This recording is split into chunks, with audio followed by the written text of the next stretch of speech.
നമസ്തേ കുടുംബാംഗങ്ങളെ.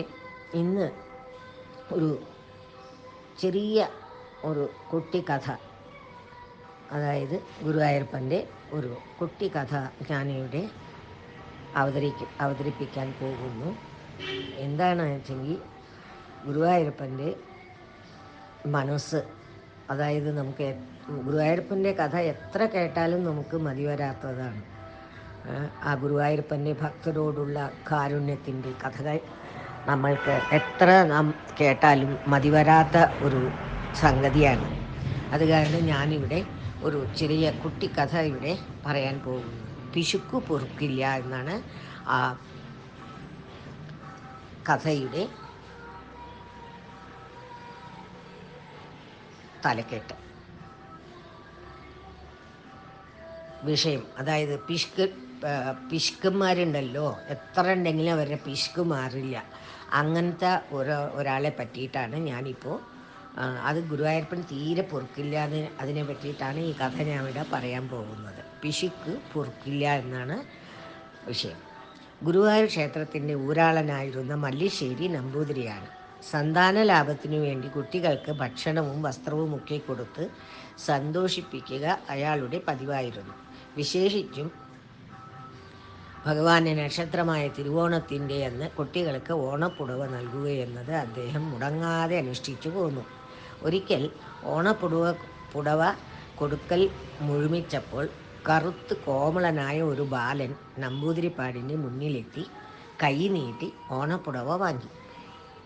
ഉടൻ തന്നെ കുട്ടി മറ്റേ കൈ, അതായത് ഇടത് കൈ നീട്ടി ഒന്നുകൂടി ആവശ്യപ്പെട്ടു. ബാലൻ്റെ കുസൃതിത്തരം കണ്ട് അദ്ദേഹത്തിന് ഉള്ളിൽ സന്തോഷം തോന്നിയെങ്കിലും ഗൗരവം നടിച്ചുകൊണ്ട് അദ്ദേഹം പറഞ്ഞു, എല്ലാവർക്കും ഓരോ മുണ്ടല്ലേ കൊടുത്തുള്ളൂ, തനിക്ക് മാത്രമായിട്ട് 2 എണ്ണം തരാനൊക്കുമോ? പോരെങ്കിൽ മുണ്ടൊക്കെ തീർന്നുപോയി എന്ന് പറഞ്ഞു.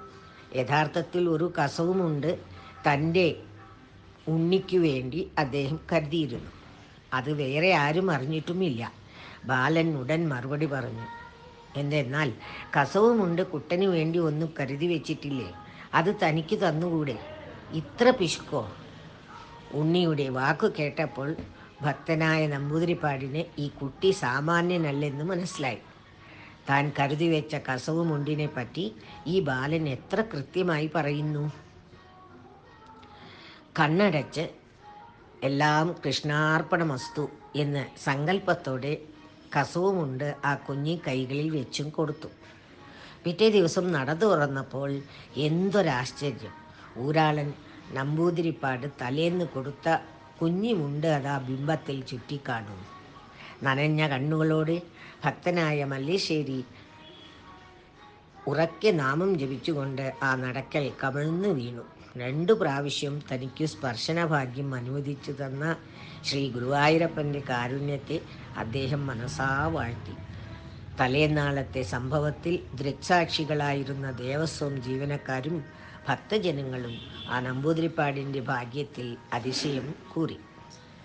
അടുത്ത വർഷം മുതൽ തിരുവോണം നാളിൽ ഗുരുവായൂരപ്പന് 2 കസവുമുണ്ട് ഓണപ്പുടവയായി സമർപ്പിച്ചു വന്നു.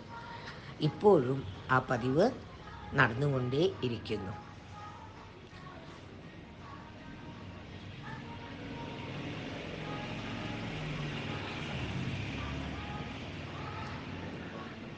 ഈ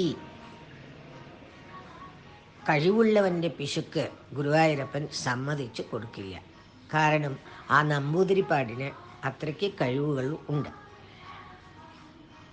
അപ്പോൾ ഈ കൃഷ്ണൻ്റെ കഥയിൽ ഇതിൽ നിന്ന് നാം മനസ്സിലാക്കേണ്ടത്, നമ്മൾക്ക് എത്രയ്ക്ക് കഴിവുണ്ടോ അത്രയും നമ്മൾ ദാനധർമ്മങ്ങൾ ചെയ്ത് പിശുക്കാൻ്റെ നമ്മുടെ ജീവനം മുമ്പോട്ട് കൊണ്ടുപോകണം എന്നുള്ള ഒരു കരുത്തും കൂടി ഞാൻ ഇതിൽ